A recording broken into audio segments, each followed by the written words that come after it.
आप सभी को मेरा राम राम। अगर आप राम के जन्म से पूर्व की कथा जानना चाहते हैं तो मेरे चैनल पेज पे विजिट करें। इससे पहले के वीडियो में आपको वो कथा मिल जाएगी। और एक बात और, अगर कथा सुनाने में मुझसे कुछ भूल चूक हो तो कृपया मुझे क्षमा करें। तो चलिए कथा आरंभ करते हैं। मंत्रीगणों तथा सेवकों ने महाराज की आज्ञानुसार श्याम वर्ण घोड़ा चतुरंगिनी सेना के साथ छुड़वा दिया। महाराज दशरथ ने देश देशांतर के तपस्वी विद्वान ऋषि मुनियों तथा वेद विज्ञ प्रकांड विद्वानों को यज्ञ संपन्न करने के लिए बुलावा भेज दिया। निश्चित समय आने पर समस्त अभ्यागतों के साथ महाराज दशरथ अपने गुरु वशिष्ठ जी तथा अपने परम मित्र अंग देश के अधिपति लोकपात के जमाता रिंग ऋषि को लेकर यज्ञ मंडप में पधारे।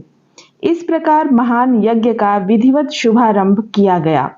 संपूर्ण वातावरण वेदों की ऋचाओं के उच्च स्वर में पाठ से गूंजने तथा समिधा की सुगंध से महकने लगा।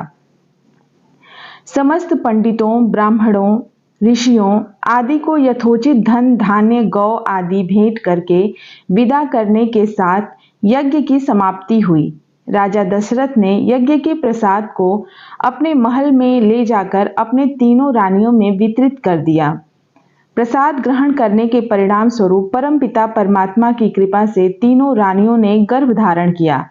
जब चैत्र मास के शुक्ल पक्ष की नवमी तिथि को पुनर्वसु नक्षत्र में सूर्य मंगल शनि बृहस्पति तथा शुक्र अपने अपने उच्च स्थानों में विराजमान थे, कर्क लग्न का उदय होते ही महाराज दशरथ की बड़ी रानी कौशल्या के गर्भ से एक शिशु का जन्म हुआ, जो कि श्याम वर्ण अत्यंत तेजोमय परम कांतिवान तथा अद्भुत सौंदर्यशाली था। उस शिशु को देखने वाले ठगे से रह जाते थे।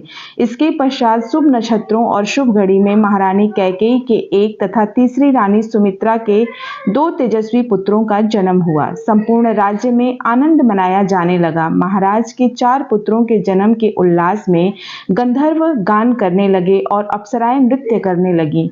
देवता अपने विमानों में बैठकर पुष्प वर्षा करने लगे।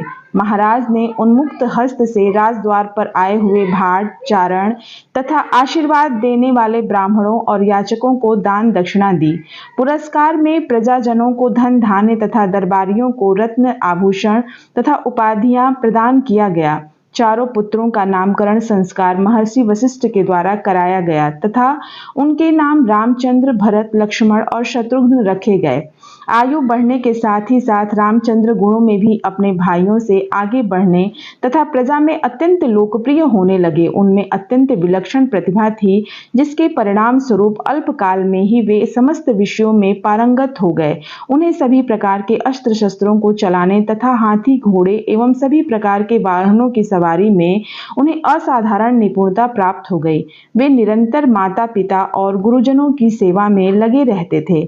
उनका अनुसरण शेष 3 भाई भी करते थे। गुरुजनों के प्रति जितनी श्रद्धा भक्ति इन चारों भाइयों में थी, उतना ही उनमें परस्पर प्रेम और सौहार्द भी था। महाराज दशरथ का हृदय अपने चारों पुत्रों को देखकर गर्व और आनंद से भर उठता था।